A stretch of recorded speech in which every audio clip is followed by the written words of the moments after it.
L'expérience russe d'hypnologie. Durant la fin des années 1940, des chercheurs russes ont gardé 5 personnes éveillées pendant 15 jours en utilisant un gaz expérimental basé sur des stimulants.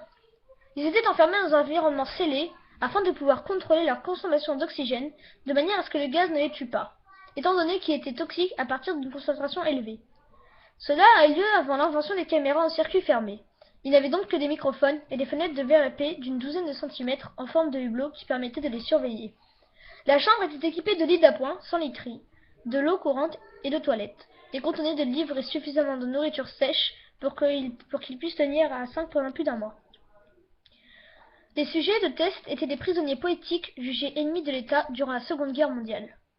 Tout s'était bien passé pendant les 5 premiers jours.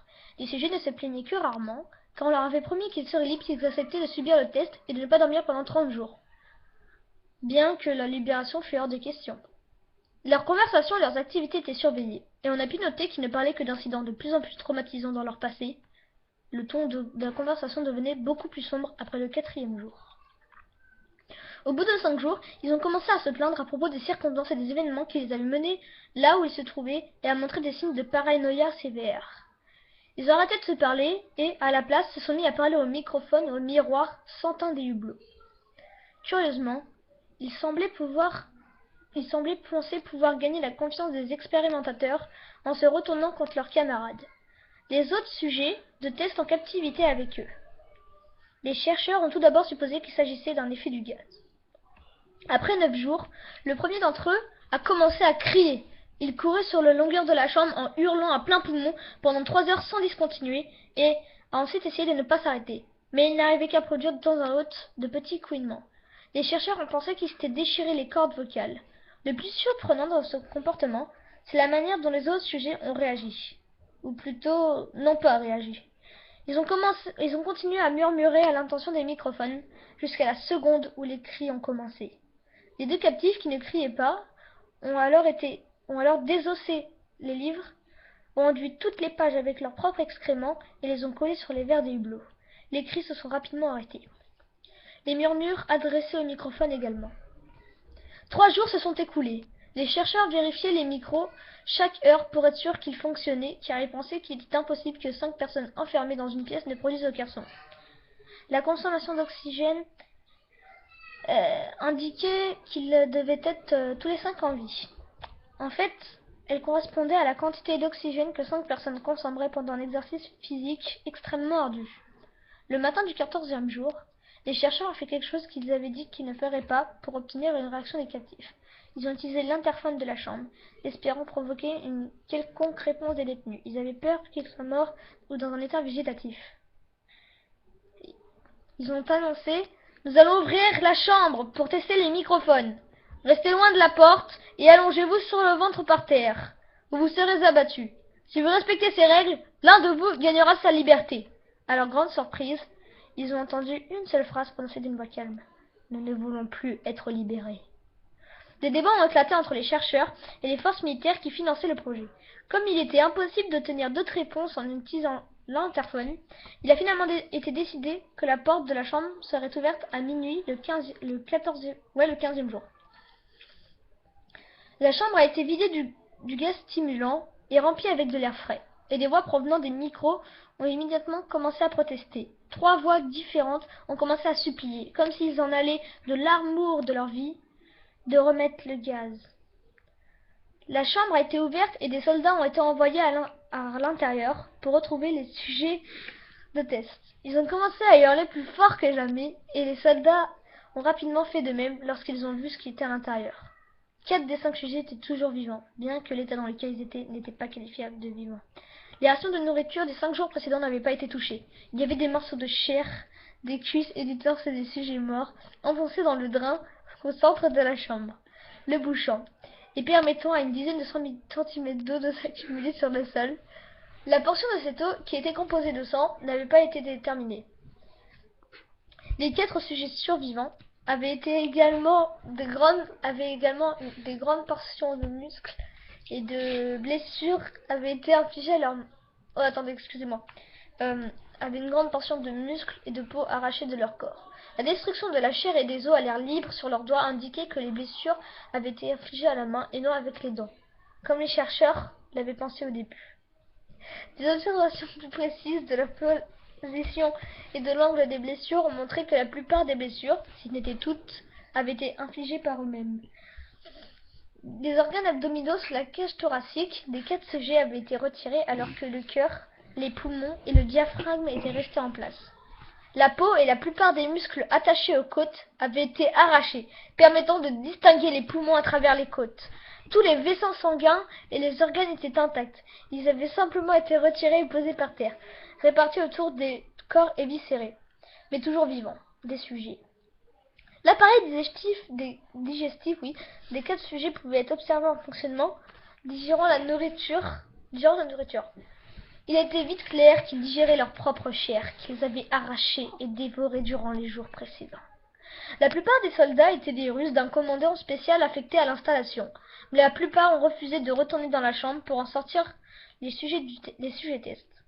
Ces derniers continuaient de crier pour qu'on les laisse sortir de la chambre, qu'on les laisse dans la chambre, et supplier qu'on remette le gaz pour qu'ils ne s'endorment pas. À la surprise de tout le monde, les sujets ont livré un combat violent lorsqu'on les a fait sortir. Un des soldats russes s'est fait déchirer la gorge et en est mort. Un autre en est sorti gravement blessé après s'être fait arracher les testicules et perforer une artère d'une de ses jambes par les dents d'un sujet. 5 autres soldats ont perdu la vie, si l'on compte ceux qui se sont suicidés dans les semaines suivant l'incident. Pendant le combat, la rate de l'un des sujets vivants s'est rompue et s'est vidée de son sang presque immédiatement. Les chercheurs médicaux ont tenté de l'endormir, mais ça s'est révélé inutile. On lui a injecté plus de 10 fois la dose maximale pour un humain d'un dérivé de la morphine et il continue de se battre comme un animal enragé, brisant les côtes et les bras d'un des docteurs. On a pu constater que le cœur a continué de battre pendant 2 minutes entières après que l'hémorragie l'ait amené à un point où son système vasculaire était rempli davantage d'air et de sang. Même après qu'il se soit arrêté, il a continué de crier pendant 3 minutes, s'efforçant d'attaquer quiconque venait à sa portée en répétant continuellement le mot « plus » de plus en plus faiblement, jusqu'à qu'il soit réduit au silence. Les 3 sujets tests survivants ont été immobilisés et transportés dans une installation médicale, les 2 ayant leur corde vocale encore intacte, continuant de supplier le retour du gaz pour rester éveillés. Celui des 3 ayant le plus de blessures a été emmené dans le seul bloc opératoire dont l'installation disposait. Durant la procédure, devant le préparer pour le remplacement des organes internes, il s'est révélé immunisé aux sédatifs qui ont été administrés dans le but de le mettre en condition d'intervention chirurgicale. Il se débattait furieusement contre ses liens lorsque le gaz anesthésiant a été apporté pour le mettre hors de combat. Il a réussi à déchirer la quasi-totalité d'un bandeau de cuir épais de 10 cm attaché à un de ses poignets, même avec le poids d'un soldat de 90 kg qui essayait de maintenir ce poignet immobile. Une quantité juste supérieure à la normale a été nécessaire pour l'endormir. Et la seconde où ses paupières se sont fermées, son cœur s'est arrêté. Pendant l'autopsie du sujet qui est mort sur la table d'opération, il a été révélé que son sang contenait 3 fois la concentration normale d'oxygène. Les muscles qui étaient toujours attachés à son squelette étaient affreusement déchiquetés, et il s'était brisé 9 os dans la lutte pour ne pas être maîtrisé, la plupart à cause de la force de ses propres muscles avait exercé sur eux. Le second survivant a été le premier du groupe à commencer à crier. Ses cordes vocales étant détruites, il était incapable de supplier ou de protester contre l'opération, et il n'a réagi qu'en secouant violemment la tête pour montrer sa désapprobation lorsque le gaz anesthésique a été amené près de lui.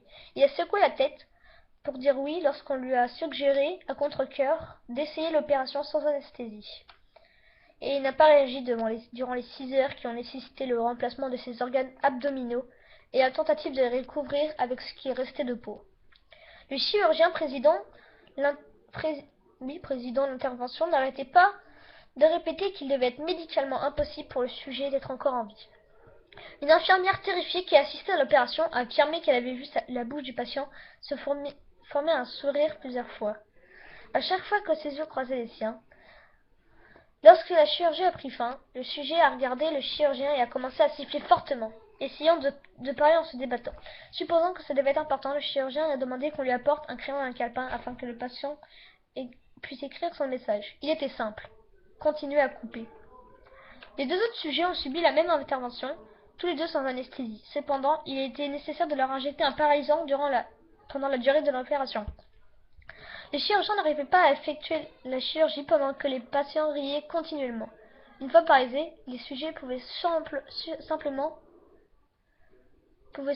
suivre les médecins des yeux. Le paralysant a été éliminé de leur système après une période anormalement courte, et ils ont rapidement essayé de s'échapper. Au moment où ils ont pu recommencer à parler, ils ont recommencé à demander le gaz stimulant.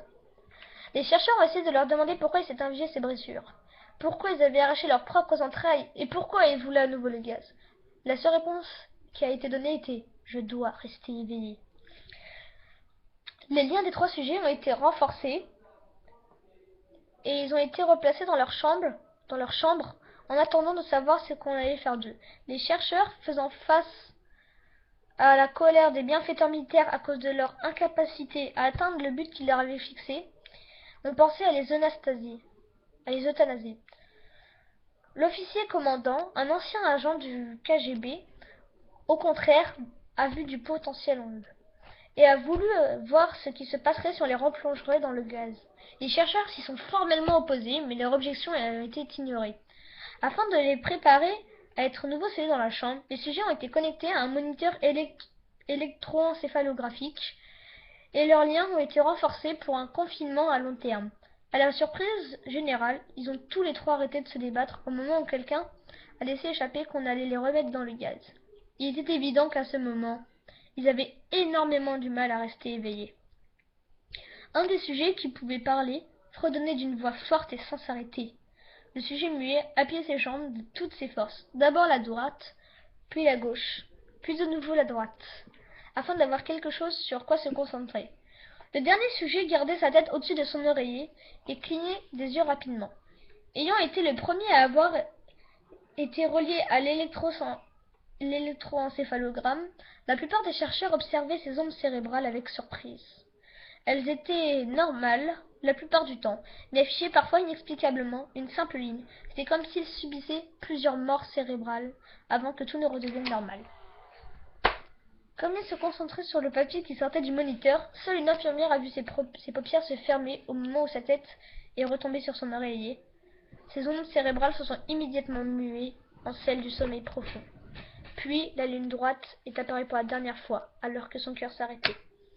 Le seul sujet restant en état de parler, s'est mis à crier pour être scellé immédiatement. Ses ondes cérébrales montraient les mêmes lignes droites que celui qui était mort après s'être endormi. Un commandant a donné l'ordre de sceller la chambre avec les deux sujets à l'intérieur, ainsi que trois chercheurs. Un des trois, qui a été nommé, a immédiatement sorti son revolver et a tiré une balle entre les deux yeux du commandant, puis a retourné son arme contre le sujet muet, lui faisant également sauter la cervelle. Il a ensuite pointé son arme vers le sujet restant, toujours attaché au lit, tandis que les membres restants de l'équipe médicale et de recherche fuyaient la pièce. « Je ne me laisserai pas enfermer là-dedans avec ces choses. Pas avec vous !» a-t-il crié à l'homme attaché à la table. « Qu'est-ce que vous êtes ?» a-t-il demandé. « Je dois le savoir !» Le sujet a souri. « Est-ce que vous avez oublié si facilement ?» a répondu le sujet. « Nous sommes vous. Nous sommes la folie qui est cachée dans chacune d'entre vous, suppliant d'être libéré à tout moment dans votre esprit animal. Nous sommes ce dont vous vous cachez toutes les nuits dans vos lits. Nous sommes ce que vous réduisez au silence et à la paralysie lorsque vous rejoignez le paradis nocturne que nous pouvons fouler. » Le chercheur a marqué un arrêt, puis il a visé le cœur du sujet et a fait feu. L'électroencéphalogramme a alors affiché une ligne droite, tandis que le sujet s'étranglait, laissant faiblement échapper quelques mots. « Si près d'être libre. » A alors affiché une ligne droite, tandis que le sujet s'étranglait, laissant faiblement échapper quelques mots. « Si près d'être